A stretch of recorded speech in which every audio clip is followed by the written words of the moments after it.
నామానికే మహిమ కలుగునుగాక. కూడి వచ్చిన మీ అందరికీ, కర్మల ఆత్మీయ సహవాస సంఘ విశ్వాసులందరికీ మన ప్రభువును ఆయన ప్రియ కుమారుడునైన యేసుక్రీస్తు వారి శ్రేష్టమైన నామంలో శుభములు మరియు అందరికీ వందనాలు. యెహెజ్కేలు గ్రంథం 7వ అధ్యాయాన్ని మనం ధ్యానం చేసుకుందాం. యెహెజ్కేలు గ్రంథం 7వ అధ్యాయం. ఇందులో ముఖ్యాంశం ఏంటంటే ఇశ్రాయేలీల అంతమును గూర్చి మాట్లాడుట. ఇశ్రాయేలీల అంతమును గూర్చి దేవుడు ప్రవక్తతో మాట్లాడుట.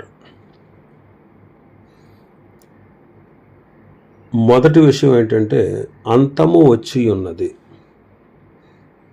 రెండవ వచనం చదువుతాను. నరపుత్రుడా, ప్రకటింపుము, ఇశ్రాయేలుల దేశమునకు అంతము వచ్చి ఉన్నది.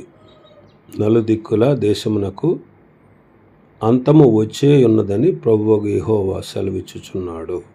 ఇప్పుడు నీకు అంతము వచ్చే ఉన్నది. 5వ వచనం. ప్రభువైన యెహోవా సెలవిచ్చినదేమనగా, దురదృష్టము, వింతైన దురదృష్టము సంభవించుచున్నది. 6వ వచనం. అంతము వచ్చుచున్నది, అంతమే వచ్చుచున్నది, అది నీ కొరకు కనిపెట్టుచున్నది, ఇదిగో సమీపమాయ. 10వ వచనం. ఇదిగో ఇదే ఆ దినము, అది వచ్చే ఉన్నది, ఆ దుర్దినము ఉదయించుచున్నది, ఆ దండము పూచి ఉన్నది, ఆ గర్వము చిగురించి ఉన్నది, బలత్కారము పుట్టి దుష్టులను దండించున్నదాయన. అంతము వచ్చి ఉన్నది అంటే ఇశ్రాయేలీల యొక్క యోధావారి యొక్క పాపము పరిపక్వమునకు వచ్చి ఉన్నది అని అర్థం. ఆదికాండం 6వ అధ్యాయంలో చదువుతాం.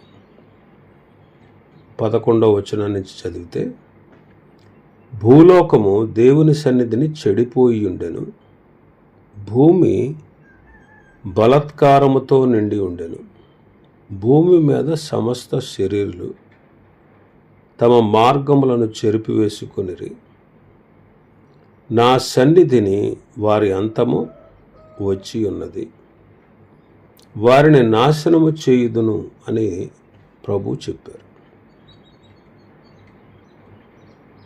అలాగే వారి పాపాలను బట్టి భూలోకాన్ని జలప్రళయముతో ముంచివేశారు. అప్పటి కాలంలో ఉన్న లోకాన్ని. ఆదికాండం 15వ అధ్యాయం 16లో మనం చూస్తే, అమోరీయుల అక్రమము ఇంకనూ సంపూర్ణము కాలేదు గనుక నీ 4వ తరము వారు ఇక్కడికి మరలా వస్తారు అని అబ్రహాముతో దేవుడు చెప్పారు. అలాగూ వారి అక్రమము సంపూర్ణమైన తర్వాత ఆ కనాను దేశంలో ఉన్న 7 జాతుల వారిని సంహరించి ఇశ్రాయేలీయులకు వారి దేశాన్ని దేవుడిచ్చారు. లేవీకాండం 18వ అధ్యాయంలో మనం చూస్తాం. లేవీకాండం 18వ అధ్యాయం 24వ వచనం నుంచి, వీటిలో దేని వలననైనను అపవిత్రత కలుగు చేసుకొనకూడదు, నేను మీ ఎదుట ఉండి వెళ్ళగొట్టుచున్న జనములు వాటన్నిటి వలన అపవిత్రులైరి, ఆ దేశం అపవిత్రత కలది గనుక నేను దాని మీద దాని దోష శిక్షను మోపుచున్నాను. ఆ దేశమందు కాపురమందున్న వారిని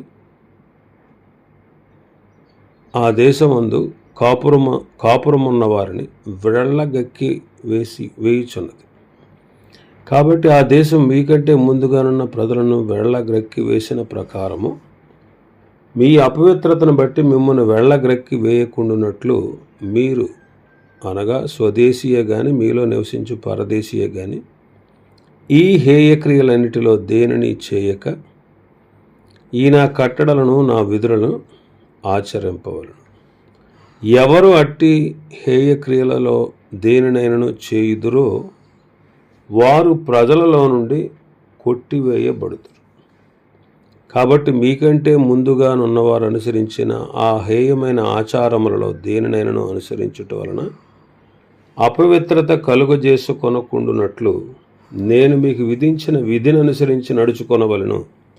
నేను మీ దేవుడినైన యెహోవాను అన్నాడు. నేను మీ దేవుడినైన యెహోవాను. ఏ హేయ క్రియలు? చాలా సిగ్గుకరమైనటువంటి హేయ క్రియలు ఉన్నాయి. అవి 19వ అధ్యాయంలో మనం చూడవచ్చు. ఇంకా ద్వితీయోపదేశకాండం 9వ అధ్యాయం 5వ వచనాన్ని చదివితే, నీవు వారి దేశమునకు వచ్చి దాన్ని స్వాధీనపరుచుకొనుటకు నీ నీతి అయినను నీ హృదయ యథార్థత అయినను హేతువు కాదు. ఈ జనముల చెడుతనమును బట్టియే యెహోవా నీ పితరుడైన అబ్రహాము, ఇస్సాకు, యాకోబులతో ప్రమాణం చేసిన మాటను స్థాపించుటకై నీ దేవుడైన యెహోవా వారిని నీ ఎదుట నుండి వెళ్ళగొట్టుచున్నాడు. నేటి దినాల్లో కూడా ఈ మాటలన్నిటిని బట్టి మనం చూస్తే ఈనాటి దినాల్లో కూడా అన్నిటి అంతము సమీపించి ఉన్నది. పేతురు గారు అంటారు తన మొదటి పత్రికలో 4వ అధ్యాయం 7వ వచనం. పేతురు రాసిన మొదటి పత్రిక 4వ అధ్యాయం 7వ వచనం. అయితే అన్నిటి అంతము సమీపమై ఉన్నది కాగా మీరు స్వస్థ బుద్ధి గలవారై ప్రార్థనలు చేయుటకు మెలకువగా ఉండుడి. ప్రభు రాకడ, ముఖ్యంగా ప్రభు రాకడ సమీపంగా ఉంది. యాకోబు పత్రిక 5వ అధ్యాయం 8-9 వచనాలు. ప్రభు రాకడ సమీపించుచున్నది గనుక మీరును ఓపిక కలిగి ఉండుడి, మీ హృదయములను స్థిరపరచుకునుడి. సహోదరులారా, మీరు తీర్పు పొందకుండా నిమిత్తం ఒకరి మీదనొకడు సణగకుడి. ఇదిగో న్యాయాధిపతి వాకిట నిలిచి ఉన్నాడు. ప్రభువు రాకడ సమీపముగా ఉన్నది. ప్రకటన గ్రంథం 1వ అధ్యాయం 3వ వచనం. సమయము సమీపించినది కనుక ఈ ప్రవచన వాక్యములు చదువువాడును వాటిని విని ఇందులో రాయబడిన సంగతులను గైకొని వారును ధన్యులు. 1, ప్రభు రాకడ సమీపంగా ఉంది. 2, లోకాంతము సమీపంగా ఉంది. లోకాంతం మత్తయి సువార్త 24:14. మరియు ఈ రాజ్య సువార్త సకల జనులకు సాక్షార్థమై లోకమందంతటా ప్రకటింపబడును. అటు తరువాత అంతము వచ్చును.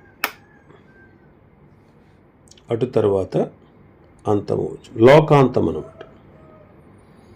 3వది, మన అంతము కూడా సమీపమై ఉన్నది. మన జీవితాలు క్షణభంగురం. ఎంత త్వరగా చనిపోతామో మనకు తెలియదు. ఎప్పుడు చనిపోతామో మనకు తెలియదు. ఏ సమయమందు దేవుని పిలుపు నీకు నాకు కలుగుతుందో ఎవరికీ తెలియదు. కాబట్టి దేవుడు మనకు అప్పగించినటువంటి బాధ్యతలు మనం త్వరగా నెరవేర్చవలసిన వారమే ఉన్నాం. మన ప్రవర్తన ఆయనకు అనువైనదిగా, అర్థవంతమైనదిగా ఉండినట్లుగా చూసుకోవాలి. అందుకే మనం స్వస్థ బుద్ధి గలవారమే ప్రార్థన చేస్తూ మెలకువగా ఉండాలి. ప్రార్థన అన్నిటికంటే ముఖ్యమైనది. అది మంచిది, దేవుని దృష్టికి అనుకూలమైనది అంటారు పౌలు గారు. తిమోతి మొదటి పత్రిక 2వ అధ్యాయం 1-4 వచనాలు. మనము సంపూర్ణ భక్తియు మాన్యతయు కలిగి నెమ్మదిగాను సుఖముగాను బ్రతుకు నిమిత్తం అన్నిటికంటే ముఖ్యముగా మనుషులందరి కొరకును, రాజుల కొరకును, అధికారుల కొరకును విజ్ఞాపనలు, ప్రార్థనలు, యాచనలు, కృతజ్ఞతాస్తుతులు చేయవలనని హెచ్చరించుచున్నాను. ఇది మంచిదియు మన రక్షకుడకు దేవుని దృష్టికి అనుకూలమైనదియునై ఉన్నది. ఆయన మనుషులందరూ రక్షణ పొంది సత్యమును గురించిన అనుభవ జ్ఞానం గలవారై ఉండవలనని ఆయన ఇచ్ఛయించుచున్నాడు. కాబట్టి మనం ప్రార్థించుటలో మెలకువగా ఉండాలి. విసుగక నిత్యము ప్రార్థన చేయాలి. విసుగక నిత్యము ప్రార్థన చేయాలి. వారు విసుగక నిత్యము ప్రార్థన చేయుచుండవలననుటకు ఆయన వారితో ఉపమానాన్ని కూడా చెప్పారు. లోకాసు వార్త 1వ అధ్యాయం 18వ వచనంలో. ఇంకా మనం చూస్తే 21వ అధ్యాయం 36వ వచనాన్ని చూస్తే, కాబట్టి మీరు జరగబో వీటి నెలను తప్పించుకొని మనుష్య కుమారుని ఎదుట నిలువబడుటకు శక్తి గలవారగునట్లు ఎల్లప్పుడూ ప్రార్థన చేయుచు మెలకువగా ఉండుడి అంటారు. అయితే ఎలా ప్రార్థన చేయాలి? పాపాన్ని దాచిపెట్టి కాదు, స్వస్థ బుద్ధితో ప్రార్థన చేయాలి. నా హృదయంలో పాపము లక్ష్యము చేసిన ఎడల ప్రభువు నా మనవి వినకపోవును అంటాడు కీర్తనకారుడు 66వ కీర్తన 18వ వచనంలో. కనుక స్వస్థ బుద్ధితో మనం ప్రార్థన చేయాలి. స్వస్థ బుద్ధి అంటే ఇంద్రియ నిగ్రహములు కలిగిన ఆత్మ. స్వస్థ బుద్ధి గల ఆత్మ అని ఉంటుంది. తిమోతి 2వ పత్రిక 1వ అధ్యాయం 7వ వచనంలో. స్వస్థ బుద్ధి అంటే ఇంద్రియ నిగ్రహములు కలిగి ఉండుట, అనగా మన అవయవాలను దేవుని అదుపులో ఉంచుట. మన కన్నులు, మన పెదవులు, మన చెవులు, మన తలంపులు, మన హృదయము, మన నాలుక, మన పాదములు, మన చేతులు క్రమముగా ఉండుట అంటే దైవ చిత్తాన్ని అనుసరించుట. ఇలాగుండి ప్రార్థిస్తే మన ప్రార్థన దేవుడు తప్పక ఆలకించి జవాబు ఇస్తాడు. కీర్తనకారుడు 34వ కీర్తనలు అంటాడు. 34వ కీర్తన 13వ వచనం నుంచి, చెడ్డ మాటలు పలకకుండా నీ నాలుకను, కపటమైన మాటలు పలకకుండా నీ పెదవులను కాచుకును. కీడు చేయుట మాని మేలు చేయుము, సమాధానము వెదకి దాన్ని వెంటాడు. యెహోవా దృష్టి నీతిమంతుల మీద ఉన్నది, ఆయన చెవులు వారి మొరలకు ఒగ్గి ఉన్నవి. సామెతల గ్రంథకర్త అంటాడు 15వ అధ్యాయంలో 8వ వచనం, భక్తిహీనుడు అర్పించు బలులు యెహోవాకు హేయములు, యథార్థవంతుల ప్రార్థన ఆయనకు ఆనందకరం. అదే అధ్యాయం 29వ వచనంలో అంటారు, భక్తిహీనులకు యెహోవా దూరస్తుడు, నీతిమంతుల ప్రార్థన ఆయన అంగీకరించు. కాబట్టి అన్నిటి అంతము సమీపించి ఉన్నది. కాబట్టి జరగబో వీటి నెలను తప్పించుకుని ఆయన ఎదుట మనం శక్తి గలవారమై నిలబడినట్లు మెలకువగా ఉండాలి, ప్రార్థించాలి. ఇంకా రెండవదిగా మనం చూస్తే యెహెజ్కేలు గ్రంథం 7వ అధ్యాయంలో, నీ ప్రవర్తనను బట్టి నీకు తీర్పు తీర్చుదును అనే మాట మనం చూస్తాం. 3వ వచనం, నా కోపము నీ మీద తెప్పించు, నీ ప్రవర్తనను బట్టి నీకు తీర్పు తీర్చి నీవు చేసిన సమస్త హేయకృత్యముల ఫలము నీ మీదకి రప్పించుచున్నాను. నీ ప్రవర్తనను బట్టి నీకు తీర్పు తీరుస్తాను. 4వ వచనం, నీ ఎడల కటాక్షం ఉంచకయు కనికరము చూపకయు ఉందును. నేను యెహోవానై అన్నానని నీ వెరుగునట్లు నీ ప్రవర్తన ఫలము నీవు అనుభవింపచేసేది. ఇంకా 8వ వచనం, ఇంకా కొంతసేపటికి నేను నా క్రోధమును నీ మీద కుమ్మరింతును, నీ మీద నా కోపము నెరవేర్చుచు నీ ప్రవర్తనను బట్టి నీకు తీర్పు తీర్చి నీ సమస్త హేయకృత్యముల ఫలము నీ మీదకి రప్పించదు. 9వ వచనం, యెహోవానగు నేనే నిన్ను మొత్తువాడనై ఉన్నానని నీవెరుగునట్లు నీ ఎడల కటాక్షమంచకయు కనికరము చూపకయు ఉందును, నీ ప్రవర్తన ఫలము నీవు అనుభవింపచేసేదను, నీ హేయ కృత్యములు నీ మధ్య ఉండనిత్తును. 27వ వచనం, రాజు వ్యాకులపడుచున్నాడు, అధికారులు భీతి నొందుచున్నారు, సామాన్య జనులు వణుకుచున్నారు. నేను యెహోవానై ఉన్నానని వారు తెలుసుకున్నట్లు వారి ప్రవర్తన ఫలము నేను వారి మీదకి రప్పింపబోచున్నాను. వారు చేసిన దోషములను బట్టి వారికి తీర్పు తీర్చబోచున్నాను.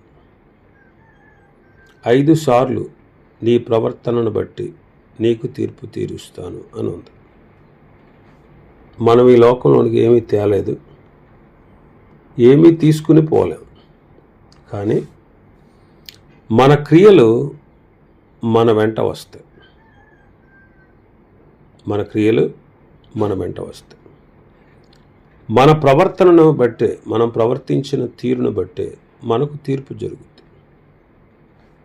ప్రకటన గ్రంథం 14వ అధ్యాయం 13వ వచనం, అంతటా ఇప్పటి నుండి ప్రభువునందు మృతులు ధన్యులని వ్రాయమని పరలోకం నుండి ఒక స్వరము చెప్పగా ఉంటేనే, నిజమే, వారు తమ ప్రయాసములు మాని విశ్రాంతి పొందుదురు, వారి క్రియలు వారి వెంట పోవునని ఆత్మ చెప్పుచున్నాడు. వారి క్రియలు వారి వెంట పోవును. కాబట్టి మన ప్రవర్తనను బట్టి తీర్పు తీర్చడం జరుగుతుంది. ఒకప్పుడు మన ప్రవర్తన ఎలాంటిది? వ్యర్థమైన ప్రవర్తన. పేతురు గారు అదే అంటాడు తన మొదటి పత్రిక 1వ అధ్యాయం 18వ వచనం చూస్తే, పితృపారంపర్యమైన మీ వ్యర్థ ప్రవర్తనను విడిచిపెట్టినట్లుగా వెండి బంగారముల వంటి క్షయవస్తువుల చేత మీరు విమోచింపబడలేదు, కానీ అమూల్యమైన రక్తము చేత, అనగా నిర్దోషము నిష్కలంకమునకు గొర్రెపిల్ల వంటి క్రీస్తు రక్తము చేత విమోచింపబడితేనని మీరు ఎరుగుదురు కదా. పితృపారంపర్యమైన మీ వ్యర్థమైన ప్రవర్తనను అంటున్నాడు. ప్రభు ఏమంటారు? నేను పరిశుద్ధుడను గనుక మీరును సమస్త ప్రవర్తనలో పరిశుద్ధులై ఉండండి అంటాడు. 14వ వచనం నుంచి 16వ వచనం వరకు పేతురు మొదటి పత్రిక 1వ అధ్యాయం. నేను పరిశుద్ధుడనై ఉన్నాను గనుక మీరును పరిశుద్ధులై ఉండుడని వ్రాయబడి ఉన్నది. సమస్త ప్రవర్తన యందు ఆయన పరిశుద్ధుడై ఉన్న ప్రకారము మనం కూడా సమస్త ప్రవర్తన యందు పరిశుద్ధులమై ఉండాలి. పరిశుద్ధులమై ఉండాలి. కాబట్టి ప్రభువును పోలి పరిశుద్ధ ప్రవర్తన కలిగి ఉండాలి. పరిశుద్ధ ప్రవర్తన పూర్వము అజ్ఞాన దశలో మీకున్న ఆశలను అనుసరించడం,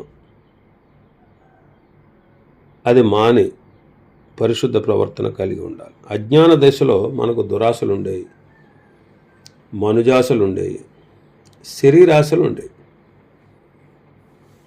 వాటిని అనుసరించి మనం ప్రవర్తించేవాడు. పేతురు మొదటి పత్రిక 2వ అధ్యాయం 11వ వచనం నుంచి చూస్తే, ప్రియులారా, మీరు పరదేశులను యాత్రికులైన కనుక ఆత్మకు విరోధముగా పోరాడు శరీరాశలను విసర్జించి. 4వ అధ్యాయం పేతురు మొదటి పత్రిక 4వ అధ్యాయం 2-3 వచనాలు. శరీర విషయంలో శ్రమపడిన వాడు శరీరమందు జీవించి మిగిలిన కాలం ఇక మీద మనుజాశలను అనుసరించి నడుచుకొనక. 2వది మనుజాశలు.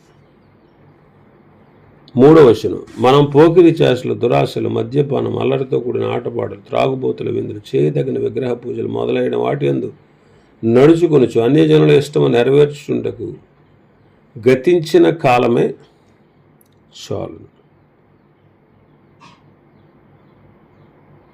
అన్యజనుల ఇష్టాన్ని నెరవేరుస్తూ.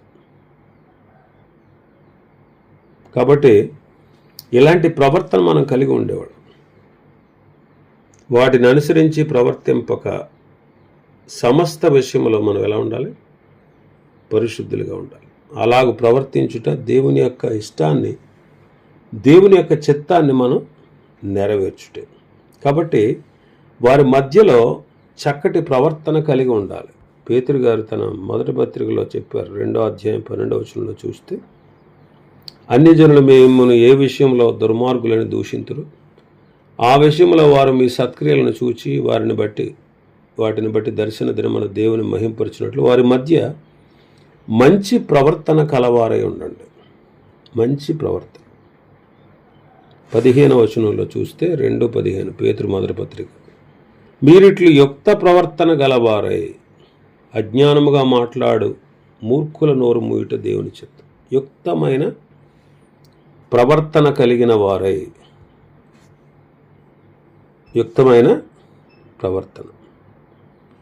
ఇంకా మనం చూస్తే 3వ అధ్యాయం 1-2 వచనాల్లో చూస్తే, అటువలే స్త్రీలారా మీరు మీ స్వపురుషులకు లోబడి అందువల్ల వారు ఎవరైనా వాక్యం అవిధేయులైతే భయముతో కూడిన మీ పవిత్ర ప్రవర్తన చూచి అంటాడు.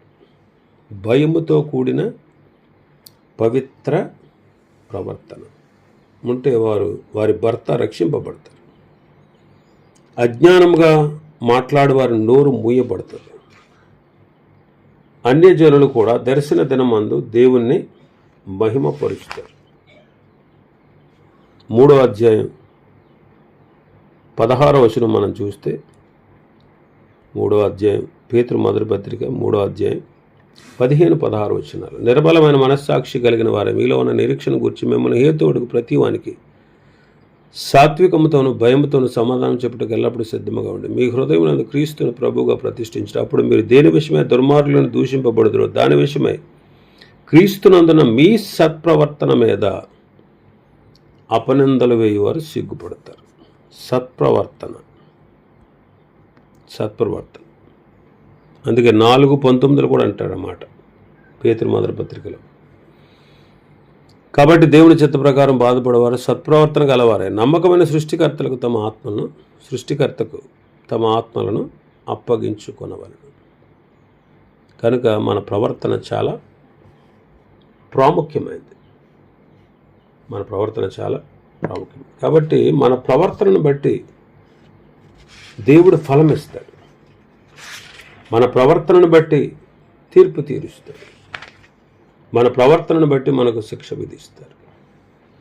కాబట్టి మన ప్రవర్తన జాగ్రత్తగా ఉండునట్లు చూసుకోవడం మంచి విషయం. ఇంకా చాలా విషయాలు ఉన్నాయి ఈ అధ్యాయంలో. ప్రభు చిత్తమైతే ఇప్పుడు దినం మరికొన్ని విషయాలు ధ్యానం చేసుకుందాం. దేవుడి వర్తమాన వాక్యాన్ని మన వెనుకడిలో ఆశీర్వదించును గాక. ఆమేన్.